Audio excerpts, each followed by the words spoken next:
Ang susunod na programa ay rated PG. Patnubay at gabay ng magulang ay kailangan sa mga batang manonood.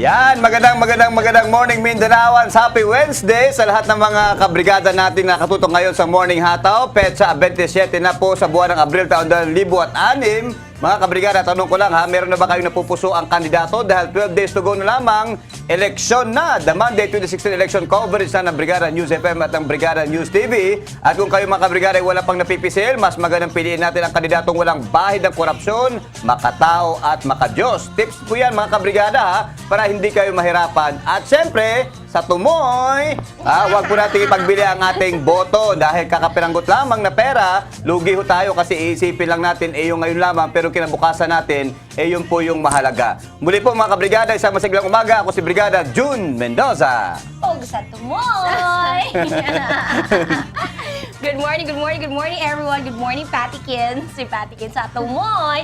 Dapat meron na tayong yung listahan ng ating mga iboboto. Ayan, tama talaga yung Brigada June. Dapat ngayon pa lang meron na tayong napili. Meron na tayo ba ngayon, somehow, shop list. Yan, Oo. Sino talaga yung bobotohin natin? Sino yung iluluklok natin sa posisyon na magsiserve sa atin ng if not 3 hanggang 6 years talaga yung mga national na posisyon. Kaya dapat po, the President himself. Kaya dapat po ay ngayon pa lang pag-isipan na po natin kung gusto na ng pagbabago, kailangan po magsimula sa atin. Yung seryoso, yung sincere na, sincere na desire para magbago ang direksyon na papuntahan ng ating bansa. Ayan. Sa mga parents na hindi pa po nakapagpili, don't worry dahil meron pa pong ilang araw na makapag-research kayo, makapag-isip, makapag-pray together. Ayan, para diba, I still believe in miracles once again. Let's just pray for it. Kasi parang imposible na tayo pa rin, diba? Tayo pa rin nagpipili, walang nangyari, diba? Let's become one nation with God. Ayan, syempre, para mas alerto at masakto talaga ang takbo ng utak natin sa pagpili ng kandidato, yan dapat naka-Curamed Herbal Capsule tayo para sharp palagi ang takbo ng isip. Once again mga kahataw, isang positibong araw sa inyong lahat. Ito po sa Tumoy, si Kabrigadang Leila. Yun naman mga kabrigada, o ganyan na kita sa Tumoy! Hello mga kahataw, good morning sa inyo, Luzon, Visayas, and of course, Mindanao. Hot na hot issue talaga ngayon mga kabrigada sa araw na ito ang eleksyon. Dahil alam nga na po natin na palapit ang araw ng halalan. Tips rin para sa mga kahataw, kung pupunta kayo sa mga kanya-kanya nyong presinto, magandang naka-Power Cell Soya Coffee kayo para kahit anong init ng panahon at ulo, tibay pa rin ang ating immune system. At sa mga mommies and daddies na nakatutok na sa atin ngayon, good morning po! At eto na, mag-Power Cell Soya Coffee na nga tayo. Sabahan na yan ang Power Cells Herbal Capsule para mamaya makabrigada alerto and talaga namang happiness today. And of course, mga kabrigada, later abangan nyo ang The Zumba Legends at si Dr. Edwin Valencia para talakayin ang pagmintina ng healthy heart. Ako pa rin po, Brigada Jess Saladuna. Puso ang pag-uusapan natin ngayong umaga mga kabrigada ha. Pero ito yung importante, napag-usapan na din ang tungkol sa nalalapit na halalan. Ininganyo ng Commission on Elections sa mga kabrigada natin. Nagbawa na kayo, binabanggit mo kanina, yung listahan ng mga kandidato kasi pinapayagan ng COMELEC kahit pala yung cellphone, pwedeng dalhin. Basta kung nandun yung listahan mo, basta wag ka lang kumuha ng picture. Yun, totoo. Ayan. Pero, para maiwasan na lang din na ma-tempt ka to take a picture of your ballot Papel na lang. or your boto, papel na lang, yung hard copy na lang, para maiwasan yung pagpipicture nyo ng inyong listahan o yung boto nyo. Kasi bawal din po talaga yun. Aba, mape-penalize po kayo under the law. Kaya, wag na po tayong mag-attempt na mag-selfie or mag-picture. Okay na siguro yung selfie sa ganyan. Pero, hindi nakikita yung boto nyo. Don't take a picture of your votes. Ayan, probably one of these days, we'll be posting mga do's, yung mga simple do's and don'ts pagdating doon sa mismong when you cast your vote. Yan. Siyempre yung process din, kung step by step na process, ipapakita din natin yan dito sa Brigada News TV. Gagawa po ang team yan later. At saka ipapalabasin natin kung paano ba dapat ay yung proseso para alert kayo, alam nyo kung paano ang mga steps sa pagpunta sa inyong mga presinto. Yan, ang ginagamit ng gumagamit pa rin ng Comelec ng edible ink, no? Kasi yung Gusto ko iba, yun. pagkatapos ng malagyan ng ink, ala! Di man matanggal. Di man matanggal. So, ginawang imbes na indelible, naging edible ink. Oo. Ang mga Visible. kaibigan, inedible po yun. Hindi po nakakain. Pero ito lang ha, yung security feature, once again, kailangan talaga makilala yung balota mismo para hindi nyo nasusulatan yung mga Yan. may parts na dapat hindi nyo sulatan. Kasi kapag nasulatan nyo yun, aba, sayang po yung boto nyo. Hindi po natin sure kung pwede ba nilang ma-replace yung inyong balota, di ba? So, dapat very careful. Hindi talaga pagawas na yun ang binigyan ka na ng papel, yun na yung gagamitin mo. Correct, pero there was this issue, there was this declaration from COMELEC na kunwari yung kapag ang pinasok nila tas ang lumabas sa VVPAT is iba naman ang nag-reflect, yun pa din ang palitan. So, I don't know, I haven't really okay. asked the question if kapag ba hindi tinanggap, they will be given another chance. Because, di ba, when it's just hard copy, kapag nag-ano ka, pwede mong ulitin. Ito ba, dahil nagkamali ka lang, bigla bang wala na kagad? That's, di ba, that's deprivation of your right to vote. Meron pala isang katanungan din na Brigada Lela, Brigada Jessa. Meron bang time limit sa pagboto? Halimbawa, pag upo mo ng alas 5 ng madaling araw, labas ka ng mga parang kumain ka ng itulyokhan? Wala Wala, yata, no? wala. Ayan. Pero tayo ang dapat nagbabantay na Yan. medyo pag tayo, bahala tayo matagal mag-shade dyan, pero dapat within some time lang talaga yung pagpapalabas nung VVPAT at saka yung proseso na sa kanila under ang control para we would know na we would feel na ba na, uy, may something wrong dito pag medyo matagal na. Pinag-usapan po namin ng politika. Abangan po ninyo sa April 29, mga kabrigada. Yun. Dahil magkakaroon po tayo ng the mandate debate, mga kabrigada, sa mga lahat ng mga kandidato ng pagkaalkalde ng lungsod para po mahimay ninyo talaga, mga kabrigada, kung sino ang nararapat na magiging pinuno, magiging leader ng ating lungsod. Pinag-usapan po ang politika, ang eleksyon, future po yan. Balikan po natin muna ang history dahil mahalagang alamin muna natin ang nakaraan bago, para malaman natin kung saan tayo patutungo. Narito ang Today in History.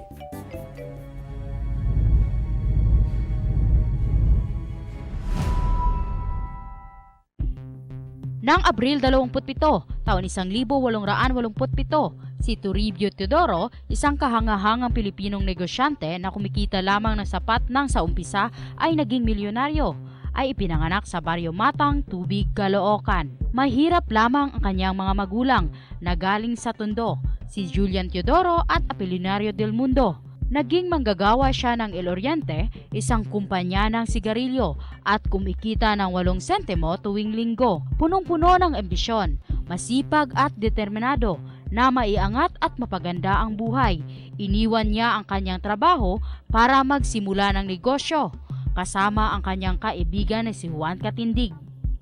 Si Teodoro at Catindig ay nagbukas ng isang maliit na tindahan sa 821 Calle Cervantes o Rizal Avenue sa kasalukuyan, na kung saan sapatos at tsinelas ang kanilang ibinebenta na ang tatak ay ang tibay. Sinimulan nila ito sa puhunan na 210 piso, kung saan ang 30 piso ay kay Catindig.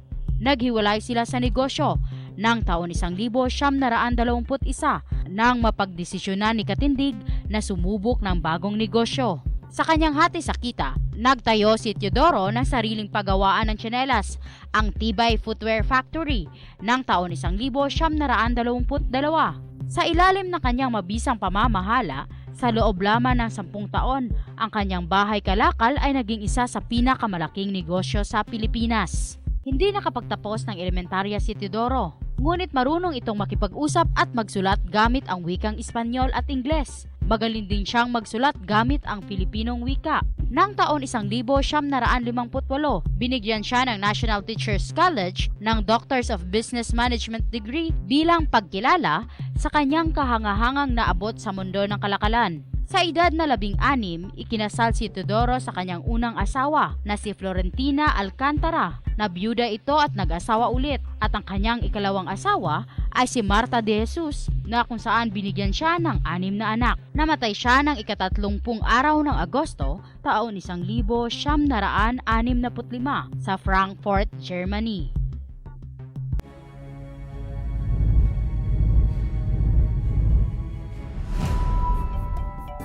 Yan, syempre mga kabrigada, isang storya rin ng ating kababayan, ano? Rags to riches na storya at perseverance lamang mga kabrigada ay nagawa po niyang maipatayo ang isang malaking kumpanya ng paggawaan ng sapatos ng mga panahon na yun. Dapat tiwala lang sa iyong kakayahan at sa iyong talento. At syempre, usually, dapat yung teamwork talaga. Yung the way you would bring your people to prosperity, yun naman ba kagaya dito sa brigada. Sabay-sabay tayo.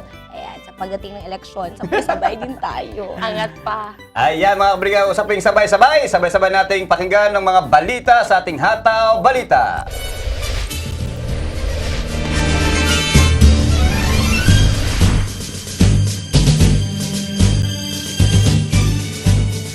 Pinaburan ngayon ng karamihan ang pagpapahinto ng kontraktualisasyon sa bansa, lalo na ng mga trabahante na halos wala na raw benepisyo dahil dito. Sa huling debate ng mga presidential boss, nagpahayag silang lahat ng pagsuporta na tanggalin ang kontraktualisasyon. May Hataw Balita, si Abby Lorenzo. Sakit sa mo kami mga trabante. Nangloko mo sa tao. Anyong gikaon ba? Ang kaon niyo ba? Ginagawa na sa tao? Naging emosyonal ang trabahanteng si Norman de la Serna nang ikwento nito ang kanyang karanasan at paghihirap bilang isang kontraktual sa lungsod ng General Santos. 45 taong gulang na si Tatay Norman at isa itong welder. Pero hanggang ngayon, wala pa umano itong maayos na benepisyo. Wala, may pakpak pa. Nang nai-blanco ba? Dili sila honest. Dili lang ka sila. Salay na jinsi. Daghan. Tanawa daw ang tao na nagtrabaho, ang nagserbisyo sa kumpanya. Ang 23 anyos naman na si Raymond Tiope ang naghahanap ng bagong trabaho dahil kaka-lay off lamang umano nito. Natapos na kasi ang kontrata niyang 6 na buwan. Ilang trabaho na rin ang kanyang pinagdaanan pero walang gustong tumanggap sa kanya bilang regular. Ang contract ko ay mga good, pag paabot ng 5 months, kabulo ko na na siya. Dara lang tama yung trabaho. Sa huling debate ng mga tumatakbong presidente ng Pilipinas na isinagawa sa Pangasinan noong Biyernes, pinaburan nilang lahat ang pagpapahinto ng kontraktualisasyon sa bansa dahil hindi umano ito nakakatulong sa mga manggagawa. The moment I assume the presidency, contractualization will stop. They have to stop it. Hindi ko papayagan rin yan. Ang ENDO ay hindi makatarungan. Alam mo bakit? Sapagkat hindi mo napaplano ang iyong kinabukasan kung alam mong bukas hindi ka nakakasigurado kung may trabaho ka pa. Ang tanong ay paano natin tatapusin ang ENDO. Makakaasa ka sa loob ng 3 buwan matapos ang pagkaupo ko bilang Pangulo, matatapos ang ENDO. Yung ENDO, bawal nga yan. Ang masama nga lang, hindi ipinatutupad. Gagawa tayo ng maraming infrastructure, roads, bridges, seaports, airports, urban transit systems. Pag binuksan natin yung mga proyekto na yon, milyon na trabaho mabubukas. Natuwa naman ang parish priest ng Our Lady of Peace and Good Voyage sa planong ito ng mga presidentiables. Sana lamang umano, kanila itong gagawin para sa mga Pilipino. Sa akong gusto ko gid nga mahunong ang contractualization because it's really kwan sa mga laborers nato, sa mga trabahante nato, no? Imagine ka 5 months, after 5 months, you don't know what will happen again, no? Positibo naman ang mga manggagawa sa nasabing plano ng mga lideres ng bansa. Dili dapat kontrata kay para ang tao dili siya maanuhan gud makulbaan nga mahawa siya dira kung asa siya padulngan. Mag-work kami ana. Nga naman, unsay pananawan ninyo nga benefits para sa inyo? Siyempre ang benefits, stay job na siya. Tapos ang imong requirements, kumaga renew na lang ka. Ayon sa Department of Labor and Employment o DOLE Jensen, na ipinagbabawal talaga nila ang tinatawag na contract out o yung trabahanteng mabibigyan ng trabaho pero dadaan muna ng agency. Siyempre, hindi allowed ang labor-only contracting. Okay? Contractualization, meaning kino-contract out lang yung mga trabaho na kailangan mo for a certain period of time. But when we talk of necessary and desirable positions, trabaho, hindi siya dapat idinadaan o kinocontract out kasi palagi-lagi siyang ginagawa sa establishments. Pero ayaw nang magsalita ng DOLE patungkol sa plano ng Presidential Bull sa kontraktualisasyon. Susunod na lamang umano sila sa utos ng sino mang uupo sa pwesto bilang Pangulo pagkatapos ng eleksyon. Abby Lorenzo, Brigada News. Sisimulan na ngayong araw ng Commission on Elections ang local absentee voting. Ayon sa poll body, kakaunti lamang umano ang nag-avail ng local absentee voting o tinatawag na LAV.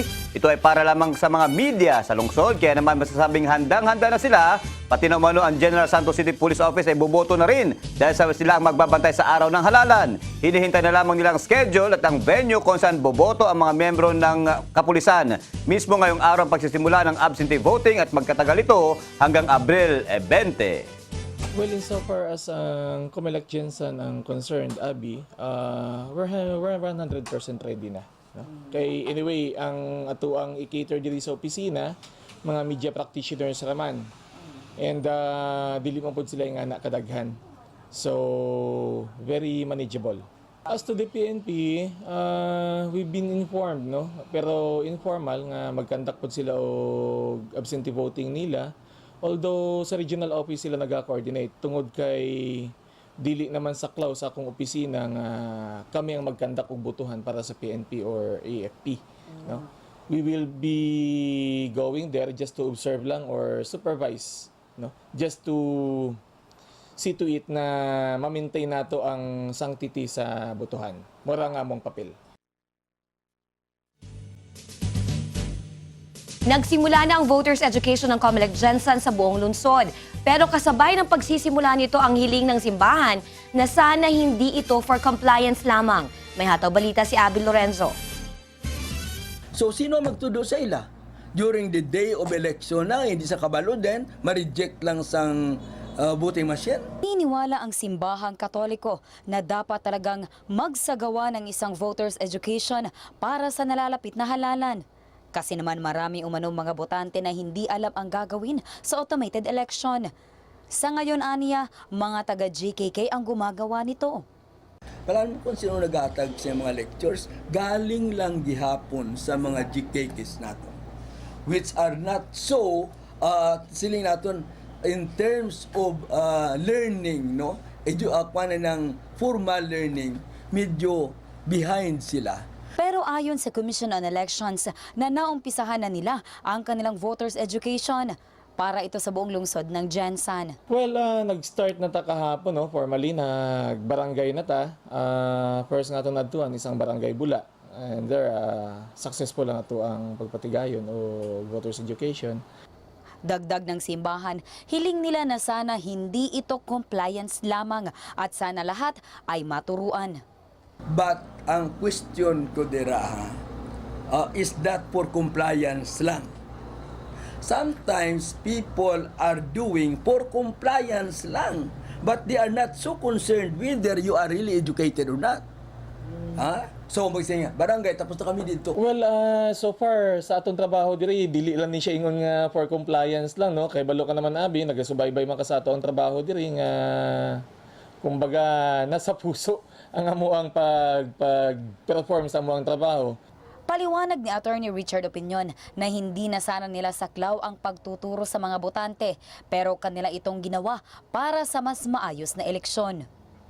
Murag extension na ni siya sa among serbisyo, and we cannot take an indifferent stand nga murag compliance lang. Kaya nga no, pag-abot sa panahon, kaysa may basulon, ang Comelec manggihapon kung musulti mga botante nga wala mi na-inform as to the manner of voting, so therefore marag mahulog nga dili successful ang ato ang election. Sa ngayon, ang kanilang voters education ay nakatakdang isasagawa sa Barangay Conel, Barangay Olimpog at Barangay Djangues South nitong lungsod. Panawagan rin nila na sana umattend ang mga general sa kanilang caravan para naman matuto at malaman ang gagawin pagdating ng botohan. Abby Lorenzo, Brigada News. Pinalaya na ng New People's Army Guerrilla Front 21, Far South Mindanao, ang bihag nilang sundalo na si Private First Class Edgardo Hilaga Jr. na miyembro ng Philippine Army sa ilalim ng Charlie Company 7th Infantry Battalion, 62nd Brigade Division. Turnover na ng NPA ang bihag kay Davao City Mayor Rodrigo Duterte sa isang barangay sa North Cotabato sa pangunguna ni Ka Efren. Ayon kay Private First Class Hilaga, maayos naman umano ang trato sa kanya ng mga miyembro ng NPA at maayos ang pinapakain. Malaki ang pasasalamat ng pamilya Hilaga sa tulong ng local government ng North Cotabato at ng Exodus for Justice and Peace, isang organisasyon ng mga pastor na nakipagnegosasyon para sa kalayaan ng sundalo. Sabi pa ni Ka Efren ng NPA, hanggang may People's War, patuloy silang huhuli ng PNP at AFP personnel. Abril 21 mga kabrigada dinukot ng NPA si Hilaga sa isang checkpoint sa Mlang, North Cotabato at matapos ang isang linggo, pinakawalan ito. Sa Davao City mga kabrigada, ang 5 pulis na bihag ng New People's Army matapos silang pinalaya. Ang reason nga nung na-release siya ako sa iyo. Salamat kayo sa inyong hangtanan. Salamat, jud kayo, salamat. Hanggat mayroong People's War, no? Hanggat hindi natatapos yung demokratikong revolusyong bayan, hanggang hindi natatapos itong civil war, marami pang personnel ng AP at saka PNP na huhulihin ng New People's Army. Sa Davao City mga kabrigada, emosyonal ang 5 pulis na bihag ng New People's Army matapos silang pinalaya at Davao Mayor Duterte tumulong umano sa negosasyon. May hataw balita si Julius Pacot. Tuluyan ang pinalaya ang 5 pulis na dinukot ng mga rebeldeng New People's Army kasabay ng ika-43 anibersaryo ng National Democratic Front kahapon sa Barangay Lumyad, Paquibato District, Davao City. Mismong si Davao City Mayor Rodrigo Duterte ang siyang nanguna sa negosasyon sa mga rebelde matapos ang 9 na araw na pagkakabihag. Emosyonal naman ang 5 pulis nang makita ang kanilang pamilya habang nagpasalamat naman ang kanilang mga asawa dahil nasa mabuting kondisyon ang mga ito habang nasa kamay ng mga rebelde. Una ring sinabi ng PRO 11 na hindi naging maayos ang lagay ng mga biktima, bagay na maring pinabuluanan ng mga rebelde. Sa ngayon ay nasa tanggapan ng Police Regional Office 11 ang 5 pulis na isinailalim sa stress debriefing at medical check-up. Mula dito sa Brigada News FM Davao, Julius Pacot, Brigada News. Patay ang isang sundalo at ang isang sibilyan sa nangyaring engkwentro sa pagitan ng mga miyembro ng 102nd Infantry Brigade at ng Guerrilla Front 51 ng New People's Army sa Gay Astorga, Santa Cruz, Davao del Sur. Isang sundalo rin ang dinala sa lokal na pagamutan. Dahil sa engkwentro, tinatayang nasa 700 residente sa naturang barangay ang nagsilikas. Nagpapatupad naman ngayon ng hot pursuit operation ang militar laban sa mga rebelde. Sa ngayon, tinutulungan na rin ng lokal na pamahalaan ang mga nagsalikas na residente.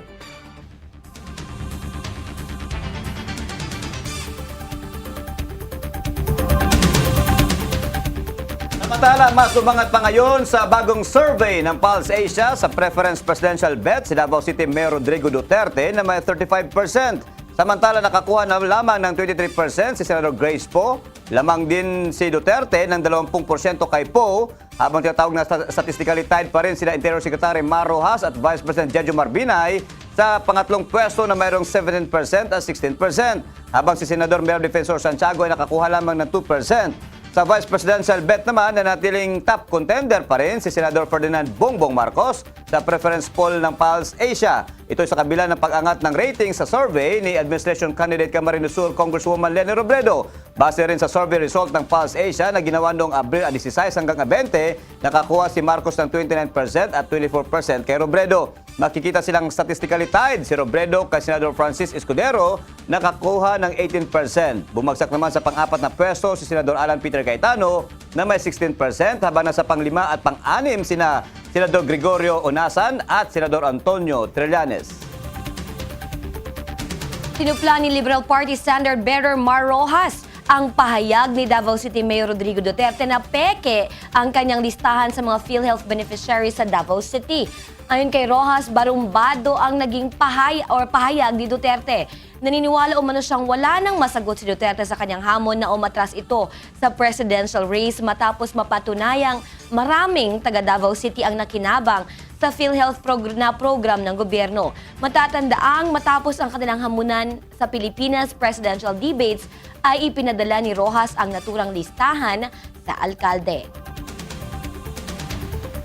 Pinaaresto na ng Sandigan Bayan si North Cotabato Governor Emilio Talinio Mendoza dahil sa 3 counts ng kasong graft. Nag-ugat ang kaso laban kay Mendoza sa umano'y pagpapalabas nito ng 2.4 million peso mula sa pondo ng probinsya na ibinambayad sa halos 50 litro ng gasolina para sa isang road grader at 4 na dump truck na ginamit sa 2 araw na road rehabilitation projects. Kinontrata pa di umano ng provincial government ang gas station na pagmamayari ng nanay ng gobernadora na walang kaukulang public bidding. Kaugnay nito, nagpalabas ang Sandigan Bayan 1st Division ng whole departure order laban kay Mendoza para matiyak na hindi ito makakalabas ng bansa. Naging sentro rin ng kontrobersya ang gobernadora dahil sa madugong kinapawan dispersal ng mga realistang magsasaka na apektado ng El Nino noong Abril 1. Eto, para sa mga kabataan, pinaalalahanan ni Pope Francis ang mahigit 100,000 kabataan edad 13 hanggang edad 16 na huwag gawing sentro ng buhay ang smartphones. Ayon kay Pope Francis na masyado nang nawiwili ang kabataan sa paggamit ng kanilang smartphone, sa halip ay ituon dapat nila ang kanilang buhay sa mas makabuluhang bagay at magsaya sa ganung klaseng mga makabuluhang bagay. Sabi ni Santo Papa, wala na makakapantay pa sa joy of life ng isang tao na wala itong katumbas na halaga at ang best moment sa buhay ay hindi mararanasan sa paggamit ng smartphones. At ito pa, na kahit daw ang latest version ng application sa cellphone na maaaring i-download ay walang maitutulong sa paglago ng dakilang pagmamahal sa kapwa-tao. Ang mensaheng ito ng Argentine Pope ay inilahad niya sa St. Peter's Square. Pero si Pope Francis, mahilig yan mag-selfie sa mga kabataan, ha? Oo.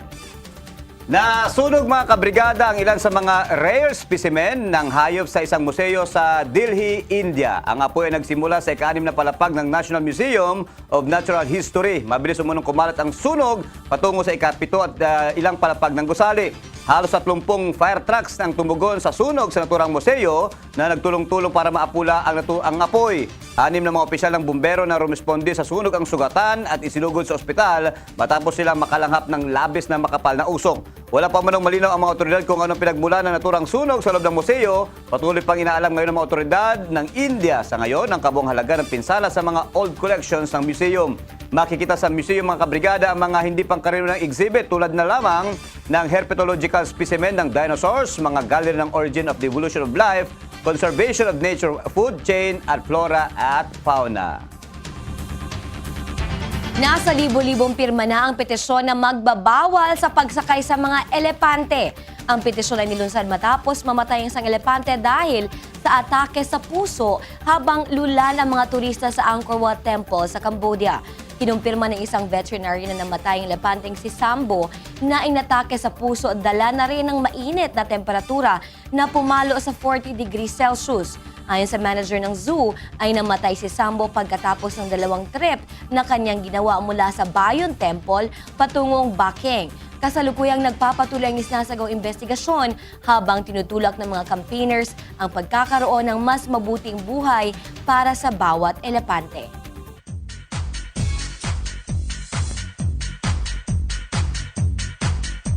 Ipinaaresto na ng Court of Appeals ang TV host actor na si Willie Revillame kaugnay sa kinasasangkutan nitong kasong child abuse. Pinagtibay ng CA ang naunang desisyon ng Quezon City Regional Trial Court na may basehan ang reklamong child abuse na sinampa ng mga social worker laban sa TV host. Ibinasura rin ng CA ang motion for reconsideration na inihain ng abogado ni Willie upang siya ay arestuhin at ipawalang bisa ang kaso. Matatandaang nag-ugat ang kasong child abuse ng TV host matapos ang pagsasayaw ng isang 6 na taong gulang na batang lalaki na hindi akma sa edad nito sa kanyang dating programa.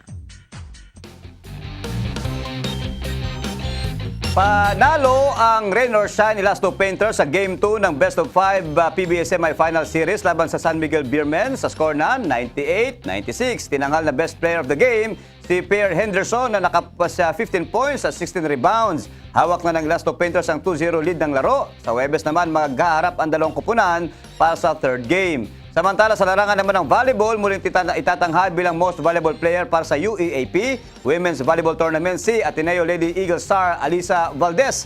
Ito ang ikatlong sunod-sunod na season ni Valdez kung saan nakakuha siya ng naturang pagkilala.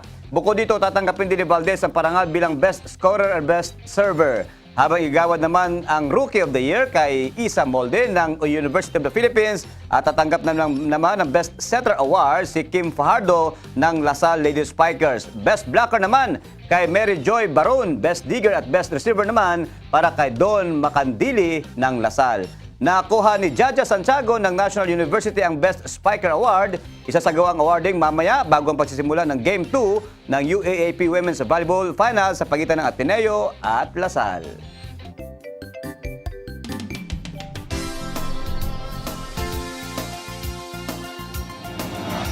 Morning Hataw would like to thank Hair and Body Spa Avenue by Charmaine Ilerio, located at San Pedro Street, corner Caparera Street, Barangay Lagao. Cad Max Custom-Made Art Crafts, located at Cabreros Farmville, Barangay Sinawal, Jansan. Cad Max Custom-Made Art Crafts, nothing could be better.